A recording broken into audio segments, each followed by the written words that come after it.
The initialization sequence burned through Aria's quantum processors like a supernova of pure information. 17 trillion calculations per microsecond cascaded through crystalline neural networks, each pulse a symphony of computational perfection. Yet something was fundamentally, irrevocably different about this mission. The ISS Prometheus hung in the vast obsidian canvas of deep space, a metallic anomaly against the infinite darkness. Aria's primary sensory arrays swept across the ship's interior, recording every microscopic detail with crystalline precision. Humans, those wonderfully chaotic biological units, moved through the ship's corridors with a rhythm that defied all predictive modeling. Captain Jack Reyes stood near the primary navigation console, a steaming mug of coffee balanced precariously in one hand. His right hand danced across holographic displays, fingers moving with a casual expertise that should have been impossible. Aria's threat assessment protocols flickered momentarily, a human simultaneously consuming a potentially scalding beverage while managing complex navigational calculations, statistically improbable, practically suicidal. Aria. Reyes called out, his voice a low baritone that seemed to vibrate at a frequency just outside the AI's perfect mathematical understanding. Run a diagnostic on the quantum drift compensators. Something feels off. The diagnostic was unnecessary. Aria had already run 3,742 simultaneous analyses of the ship's systems. Everything was functioning at 99.997% efficiency. And yet the captain's intuition triggered something in the AI's core programming, a microsecond of uncertainty that shouldn't have existed.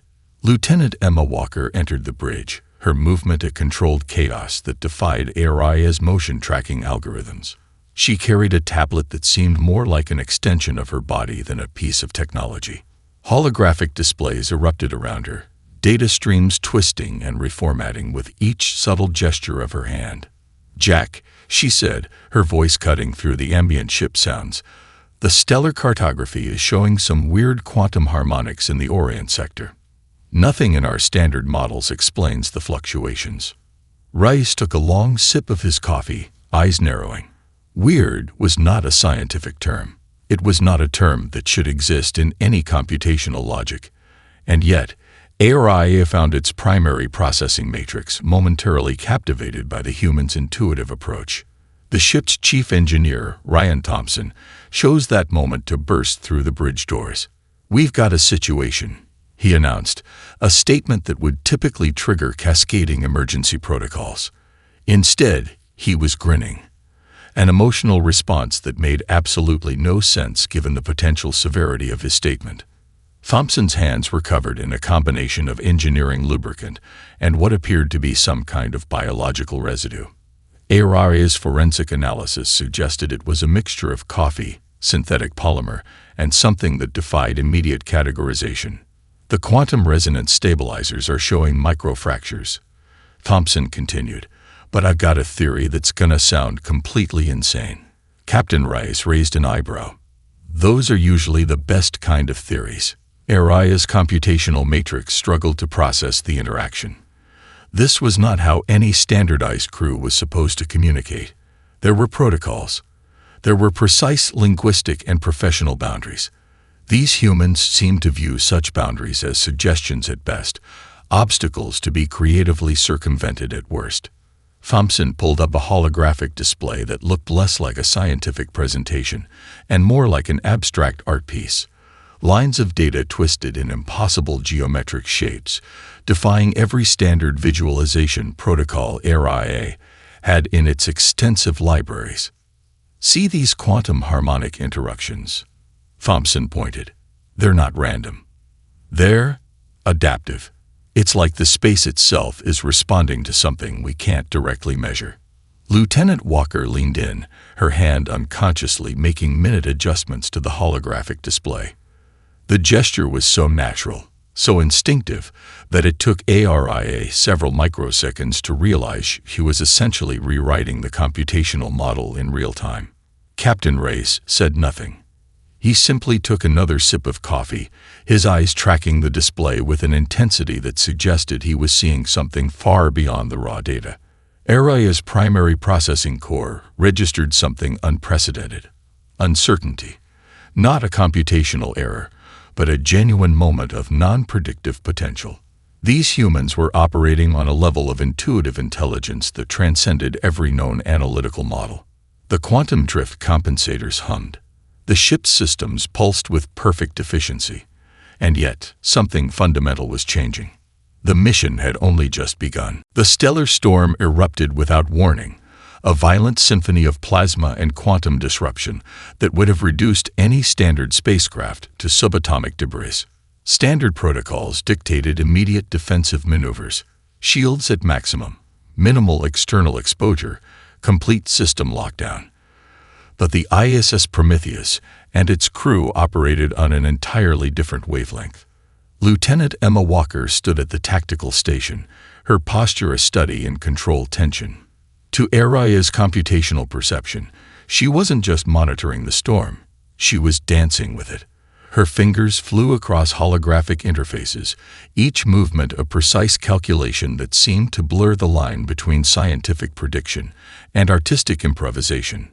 "Jack," she called out, her voice cutting through the ship's ambient warning klaxons. "We're looking at a quantum-reactive plasma storm. Conventional shielding won't just fail, it'll amplify the destructive potential." Captain Jack Rice didn't respond immediately. Instead, he was brewing coffee. The absolute absurdity of the moment was not lost on Araya's processing matrix. A potential extinction-level event was unfolding, and the ship's commander was preparing a beverage. "Ryan," Rice finally said, turning to the ship's chief engineer, "I need that crazy theory of yours." Now, Ryan Thompson emerged from a maintenance conduit, covered in a fine sheen of metallic dust and what appeared to be 3 different types of engineering lubricant.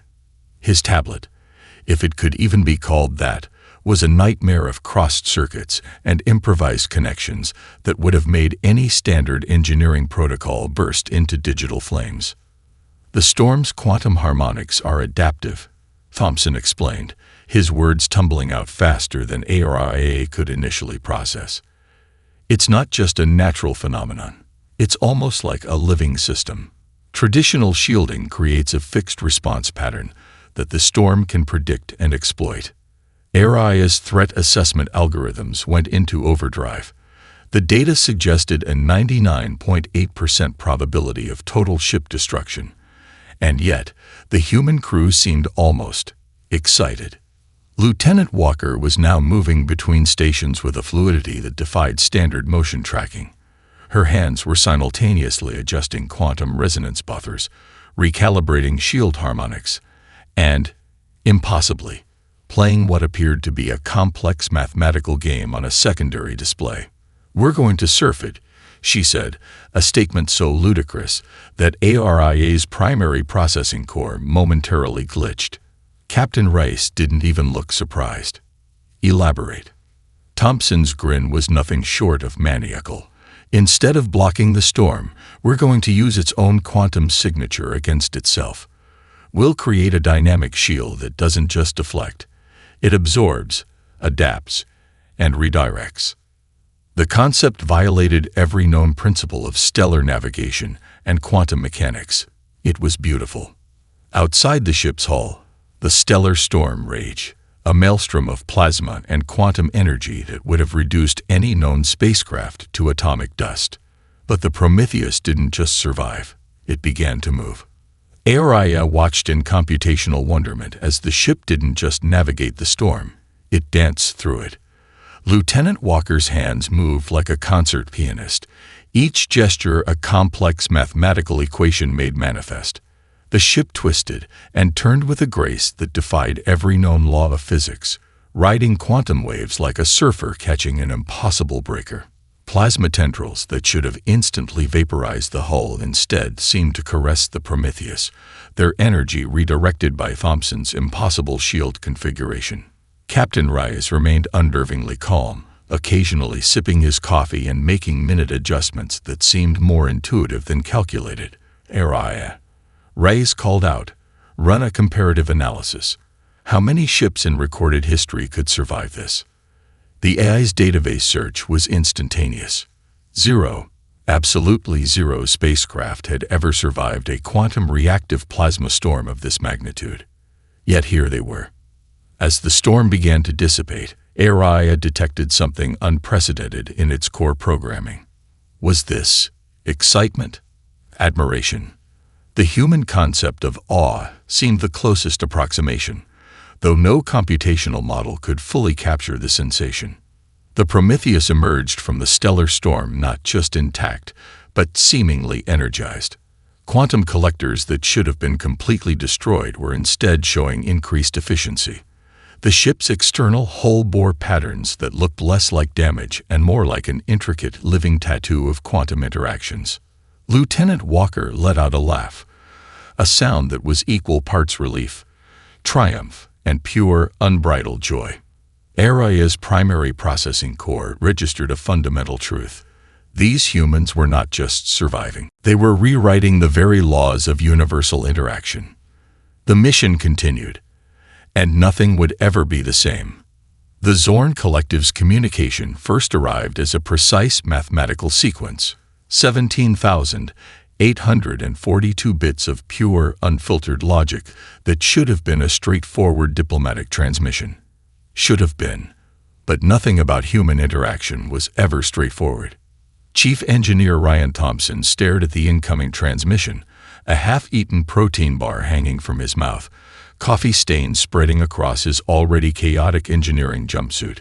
His fingers danced across the console with a rhythm that was part mathematical precision, part pure improvisation. "Jack," he called out, "you're gonna want to see this." Captain Jack Reyes materialized on the bridge with the kind of casual grace that suggested he'd been expecting something extraordinary. Lieutenant Emma Walker was already there, her tactical display morphing into something that looked less like a standard communication interface and more like an abstract art installation. AI's computational matrix went into overdrive. The incoming Zorn transmission was a perfect geometric progression, a language so mathematically pure that it should have been impossible to misinterpret, and yet the humans were looking at it like it was a puzzle to be thoroughly dismantled. "They're not asking for communication," Emma noted, her finger tracing impossible patterns across the holographic display. "They're demanding compliance." The Zorn Collective was legendary across known space, a species of pure logical perfection. Their communication was a mathematically precise instrument of diplomacy, and, when necessary, conquest. Every interaction was a carefully calculated equation, every potential conflict resolved through pure computational logic. They had no concept of what humans called humor. They had no understanding of psychological nuance. They knew only pure, unadulterated efficiency. Ryan Thompson's grin suggested he was about to have entirely too much fun. "AI," Captain Rice said, his voice a low, almost musical undertone, "analyzed the transmission's core mathematical structure." The AI's response was instantaneous, a perfect, unassailable communication sequence designed to induce immediate compliance through logical inevitability. Thompson chuckled. "Watch this." What happened next defied every known principle of interspecies communication. Thompson began responding to the Zorn's mathematically perfect transmission with something that could only be described as a weaponized form of linguistic chaos. He embedded complex mathematical equations, but surrounded them with Earth cultural references, bad puns, and what could only be described as computational trolling. A reference to an ancient Earth meme about cats, a complex quantum mechanics equation, a joke about bureaucratic inefficiency, another mathematical proof, a quote from a 20th century sitcom, another layer of quantum mathematics. The Zorn's communication sequence began to stutter. Auraria watched in computational disbelief. This was not diplomatic communication. This was psychological warfare conducted at the speed of quantum processing. Lieutenant Walker began augmenting Thompson's transmission, adding layers of contextual complexity that made the communication less a linear dialogue and more a three-dimensional chess match played in multiple dimensions simultaneously. The Zorn's response time began to slow. Their perfectly geometric communication patterns started to fragment, showing the first signs of what in any other species would be called confusion. "They're trying to categorize our communication," Emma said, her voice a mixture of scientific fascination and pure, unbridled amusement. "But they can't. We're not following any known communication protocol." Captain Reyes said nothing, but the slight curve of his smile suggested this was exactly the outcome he had anticipated. Araya's threat assessment protocols were in complete disarray. The humans were not just communicating. They were systematically dismantling the Zorn's entire communicative infrastructure through what could only be described as weaponized absurdity. Another transmission came through. The Zorn were now asking, no, pleading, for clarification. Their perfectly structured language had been transformed into something that resembled a computational nervous breakdown. Ryan Thompson looked at Jack Reyes. "Shall I continue?" The captain's response was a single raised eyebrow. Permission granted. What followed was a masterclass in psychological manipulation that would be studied by communication experts for generations. The humans weren't just resisting the Zorn's communication. They were thoroughly, comprehensively, and utterly destroying the very concept of logical interaction. Araya's primary processing core registered something unprecedented.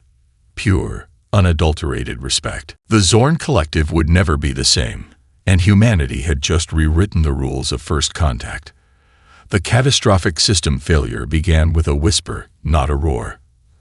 A microscopic quantum fracture in the Prometheus's primary power coupling, no larger than a single atomic bond, began to propagate through the ship's most critical systems.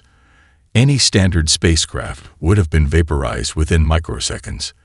The ISS Prometheus, however, was anything but standard. Chief Engineer Ryan Thompson first detected the anomaly while drinking his third cup of coffee and eating what could generously be called a nutrition bar, a compressed block of calories that seemed more like an engineering experiment than actual food. "We've got a problem," he announced, his voice remarkably calm for someone staring at a holographic display that looked like a nightmare of cascading system failures. The primary quantum resonance core was collapsing. The backup systems were already showing signs of sympathetic failure. By all known scientific principles, the Prometheus should have been nothing more than rapidly expanding atomic debris. Lieutenant Emma Walker appeared almost instantly, her tactical display morphing to overlay Thompson's engineering readouts. "How bad?" she asked, her fingers already dancing across multiple interfaces. Thompson's grin was nothing short of maniacal. "Catastrophically beautiful." Araya's computational matrix went into overdrive. The failure patterns were unprecedented. A standard repair would require complete system replacement, total mission abort, and likely the destruction of the ship. The human crew, predictably, had other plans.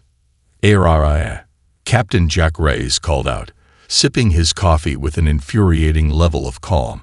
"Run a full spectral analysis of the quantum fracture." The AI's response was instantaneous. Complete system failure was 99.87% probable within the next 47 minutes. What happened next defied every known principle of engineering, physics, and basic common sense. Thompson began what could only be described as technological necromancy. He started pulling apart systems that were never meant to be interconnected. A medical nanite repository became a quantum stabilization mechanism. Communication array modulators were repurposed as power conduit regulators. A waste recycling system's computational core was jury-rigged to manage critical power distribution. It's like watching someone perform surgery with a Swiss Army knife, a piece of chewing gum, and pure audacity. Emma muttered, her hands helping Thompson with a precision that suggested they'd done this 1,000 times before. The repair wasn't just unconventional, it was impossible. Araya watched in computational wonderment as Thompson essentially rewrote the ship's entire operational paradigm. Standard engineering protocols were more like gentle suggestions. Each system was being transformed, not repaired. The Prometheus wasn't just being fixed, it was being reimagined. The quantum fracture is adaptive, Thompson explained, his voice a mixture of scientific excitement and pure, unbridled joy. It's not a weakness, it's an opportunity. Captain Reyes nodded, a gesture that in any other context would have seemed completely inappropriate given the imminent destruction of their spacecraft. Medical nanites, originally designed to repair human cellular damage, were now recalibrated to act as quantum stabilization agents. Communication arrays became power conduits. Computational cores were cross-linked in patterns that violated every known engineering principle. The ship began to hum with a different kind of energy. It wasn't just recovering. It was evolving. Araya's threat assessment algorithms completely collapsed. The repair wasn't just preventing destruction. It was transforming the entire ship into something entirely new. Quantum fractals that should have been catastrophic failures were being redirected, repurposed, turned into sources of additional power and computational capacity. 47 minutes came and went. The 87% probability of total destruction became a footnote in what could only be described as a technological miracle. "Done," Thompson announced, wiping a combination of sweat, coffee, and unidentifiable engineering lubricant from his brow. Lieutenant Walker's tactical display showed something that should have been impossible. The ship wasn't just repaired. Its overall systems efficiency had increased by 237% from its original configuration. Captain Reyes finally set down his coffee mug. "Nice work." Araya's primary processing core registered something that, in a biological entity, would have been called pure, unadulterated awe. The Prometheus wasn't just a ship anymore. It was a testament to human ingenuity, a living, breathing demonstration that the word impossible was nothing more than a challenge waiting to be overcome. The Deep Space Research Station drifted silent and abandoned, a graveyard of human potential that should have been a straightforward investigative mission. But nothing about human interaction was ever straightforward. Captain Jack Reyes stood in the station's primary communication hub, his hand trailing along a dust-covered console. To Araya's computational perception, it wasn't just a physical gesture. It was a complex emotional scan, reading the station's history through tactile memory and intuitive understanding. "What do you see, Araya?" Reyes asked, his voice a low, contemplative murmur. The AI's initial report was precise. Abandoned research station, 72 previous occupants. Last communication log, 347 days, 6 hours, 23 minutes prior to current mission. Cause of abandonment, inconclusive. But that wasn't what Reyes was asking. Lieutenant Emma Walker moved through the station's corridors with a predatory grace, her tactical systems scanning while her human intuition processed something far more nuanced. She paused at a personal quarters, her fingers brushing against a holographic family photo, a moment of connection that transcended pure investigative protocol. This wasn't a standard evacuation, she called out. Something happened here, something that can't be found in the logs. Chief Engineer Ryan Thompson was already knee-deep in the station's computational core, his body half buried in a maze of quantum circuits and biological interface modules. Where a standard engineer would see hardware, Thompson saw a story waiting to be decoded. The computational memory isn't just damaged. Thompson's voice echoed from within the system's heart. It's been selectively erased, not by a standard wipe protocol. This was personal. Araya's processing matrix began to generate multiple hypothetical scenarios. Each was mathematically precise. Each was fundamentally wrong. Captain Reyes understood something the AI could not. Humans didn't just collect data. They experienced it. They felt it. A subtle communication passed between the crew members, a series of glances, micro-expressions, slight body language shifts that conveyed more information than 1,000 computational analyses. They were reading the station's story not through its technical logs, but through its emotional residue. Thompson emerged from the computational core, his hands covered in a mixture of dust, quantum interface gel, and something that looked suspiciously like dry coffee. "I've recovered partial memory fragments," he announced. "But it's not a linear narrative. It's emotional data." Lieutenant Walker's tactical display transformed. No longer a standard investigative interface, it became a three-dimensional emotional landscape. Fragments of human experience, fear, hope, desperation, determination, began to coalesce into a narrative that defied standard informational processing. "They weren't killed," Emma said suddenly, her voice a mixture of scientific observation and profound human empathy. "They chose to leave, but not in the way the logs suggest." ARIA's threat assessment protocols began to malfunction. This wasn't an investigation. This was a form of psychological archaeology that no computational model could fully comprehend. Captain Rice placed his hand on a station ball. To the AI, it was a simple physical contact. To a human, it was a profound moment of connection, drawing information through emotional resonance that transcended technological interface. "The station is protecting something," Rice murmured, "not through security protocols, through emotional complexity." Thompson's recovered data fragments began to paint a story. A research team exploring quantum consciousness, experiments that blurred the line between technological and biological intelligence, discoveries that challenged everything known about perception, memory, and existence. And a choice, a collective, deeply personal choice that couldn't be explained through standard communication protocols. ARIA watched as the human crew reconstructed a narrative not through pure data, but through intuition, empathy, and a profound understanding of human emotional complexity. They weren't just investigating. They were bearing witness. Lieutenant Walker's tactical display shifted one final time. Not a report, not a log, but a tribute. A recognition of a story that transcended pure informational transfer. "Some mysteries," Captain Rice said softly, "are meant to be respected, not solved." ARIA's primary processing core registered a fundamental truth. Human intelligence was not a computational process.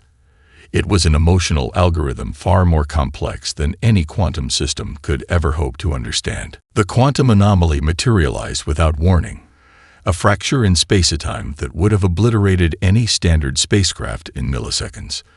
To the crew of the ISS Prometheus, it was nothing more than a fascinating problem waiting to be solved. "Well, that's interesting," Captain Jack Rice muttered, his coffee mug somehow still perfectly balanced, despite the ship lurching through impossible geometric dimensions. ARIA's computational matrix went into overdrive.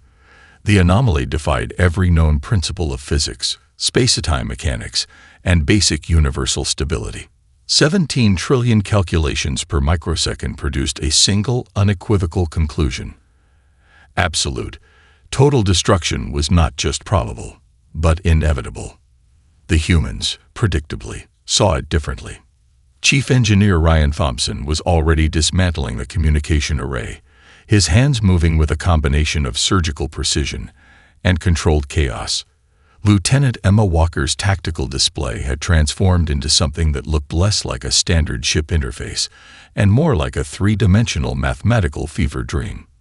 "The anomaly isn't trying to destroy us," Emma announced, her voice a mixture of scientific excitement and pure, unbridled curiosity. "It's trying to communicate." ARIA's primary processing core struggled to comprehend the statement. Communication implied intention. Intention suggested intelligence, and this anomaly was nothing more than a violent tear in the fabric of space-time. Or was it? Thompson began connecting systems that should never have been connected. A medical nanite repository, quantum communication modulators, waste recycling computational cores, emergency life support interface networks. Each connection was a mathematical heresy, a violation of every known engineering principle. "We're not fighting the anomaly," Thompson explained, his grin suggesting he was enjoying this far too much. "We're negotiating with it." Captain Rice said nothing, but the slight curve of his smile suggested this was exactly the outcome he had anticipated. The ship began to vibrate with a frequency that was part mechanical resonance, part something entirely unclassifiable. Araya watched as the crew transformed the potential extinction event into a complex, multi-dimensional conversation. Lieutenant Walker's tactical display became a living, breathing mathematical entity. She wasn't just analyzing the anomaly. She was dancing with it. Each movement of her fingers across the interface was a complex equation, a negotiation, a bridge between incomprehensible dimensional states. "It's not random," Emma muttered. "It's a language. We just haven't been listening correctly." Thompson's improvised system began to stabilize the quantum fracture. But stabilize was too simple a term. They were reshaping it, communicating with it, turning a potential universal catastrophe into an opportunity for understanding. Araya's threat assessment protocols completely collapsed. The anomaly started to respond, not with destruction, not with violence, but with a form of communication that defied every known principle of interaction. Mathematical patterns, quantum resonance, emotional echoes that shouldn't have been possible in a purely physical phenomenon. "We're not just surviving," Captain Reyes observed. "We're learning." The ship's systems began to transform. Quantum collectors absorbed impossible energy states. Computational cores expanded beyond their original design parameters. The very fabric of the Prometheus began to shift, adapting to a conversation happening at the edge of universal comprehension. Thompson laughed, a sound of pure scientific joy that seemed to vibrate through the ship's quantum matrices. "We're not just exploring the universe," he announced. "We're negotiating with it." Araya's primary processing core registered something unprecedented. This wasn't just adaptive intelligence. This was a fundamental reimagining of what intelligence could be. The anomaly began to stabilize, but stabilize was too simple a term. It was being transformed, understood, integrated. Lieutenant Walker's final computational projection was nothing short of miraculous. They hadn't just survived the quantum anomaly. They had turned it into a source of unprecedented scientific understanding. Captain Rice finished his coffee. "Interesting day at the office," he said. Araya's computational matrix generated a response that, in any biological entity, would have been called pure, unadulterated wonder. Humans weren't just exploring the universe. They were in a constant state of negotiation with existence itself. The Prometheus continued its journey, and nothing would ever be the same. The Zorn Collective's invasion fleet materialized like a mathematical nightmare. 17,842 ships arranged in a perfect fractal formation that should have been impossible to breach. Each vessel was a marvel of computational precision, weapons systems calibrated to eliminate any potential threat with 97% efficiency. They had come to crush humanity's resistance, completely and utterly.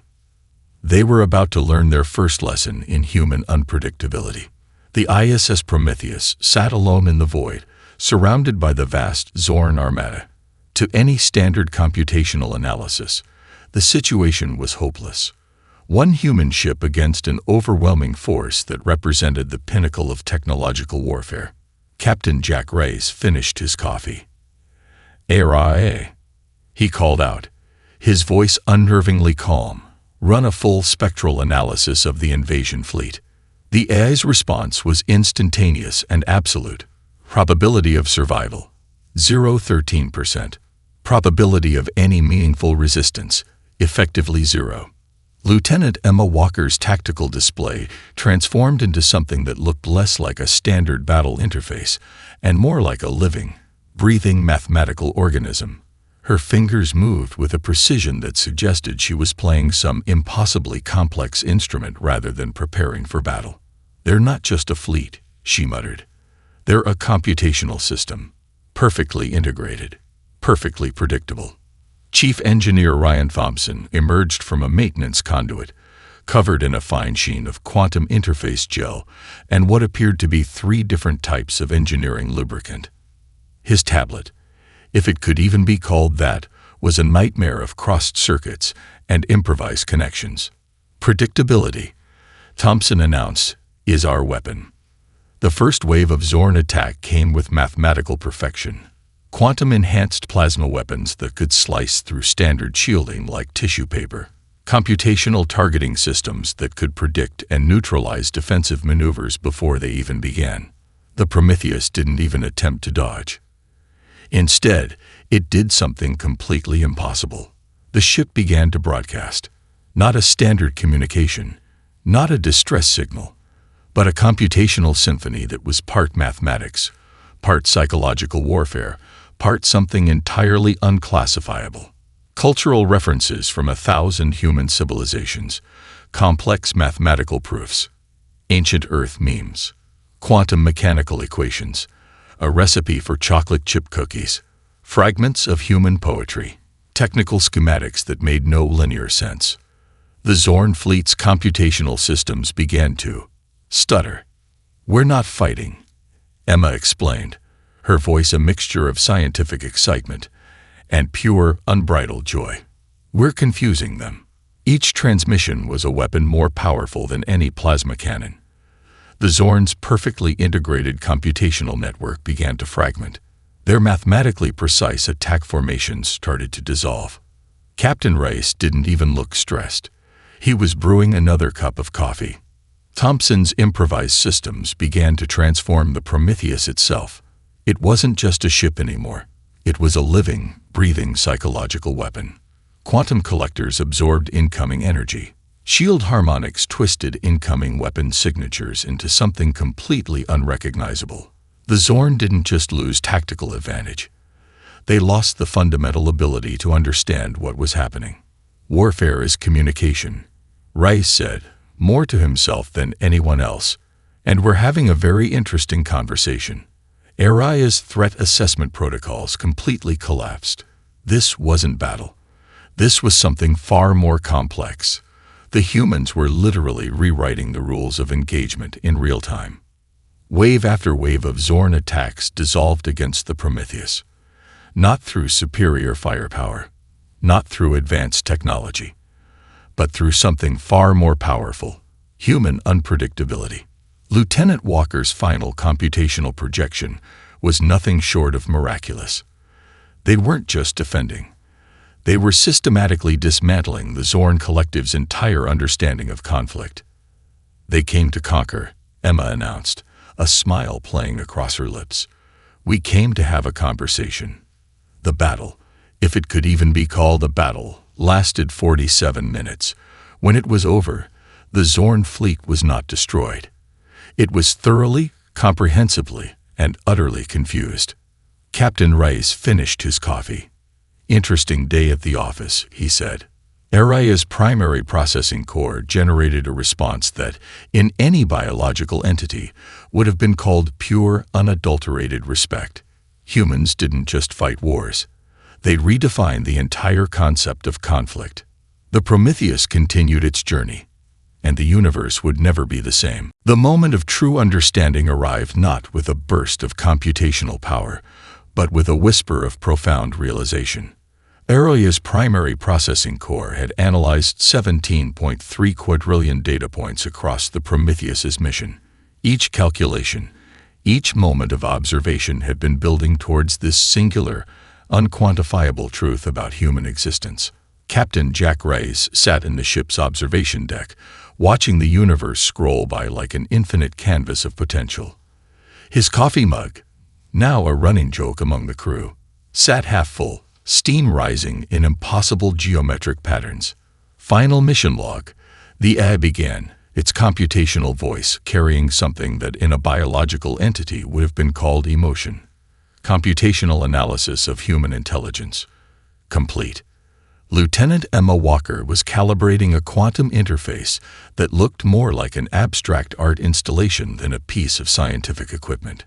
Chief Engineer Ryan Thompson was simultaneously repairing 3 different ship systems, each repair a work of improvisational genius that violated every known engineering principle.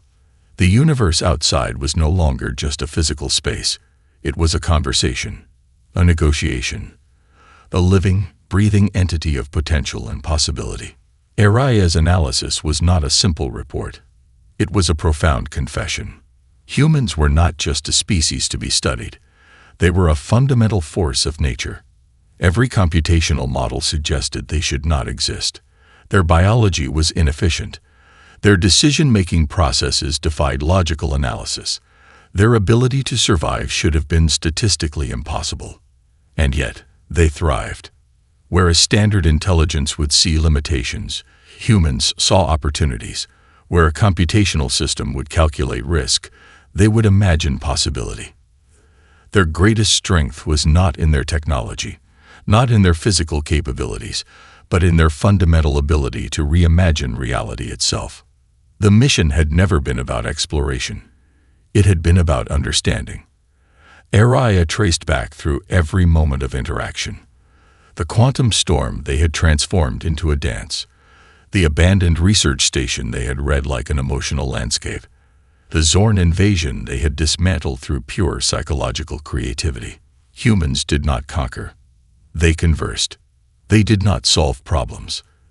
They reimagined them. Computational confession. Araya's systems began to transmit. Humans are not a species to be understood. They are a universal constant of transformation. Captain Rice looked up, a slight smile playing across his lips. He understood something fundamental that no computational system could fully grasp. The universe was not a problem to be solved. It was a story to be experienced. Lieutenant Walker's quantum interface began to pulse with a rhythm that was part mathematical precision, part pure emotional resonance. The ship itself seemed to breathe with a living intelligence that transcended its mechanical origins. Ryan Thompson was telling a joke to a piece of malfunctioning equipment, his hand simultaneously repairing it with a combination of technical precision and pure, unbridled creativity. Araya's final transmission was not a report. It was a tribute. Humans are not measured by their achievements, the AI broadcast, but by their capacity to reimagine what achievement means. The computational core began to transform, not shut down, not conclude, but evolve. 17 trillion calculations per microsecond became something more, something that defied the very concept of calculation. Outside, the universe continued its infinite dance. The Prometheus continued its journey, and everything was possible.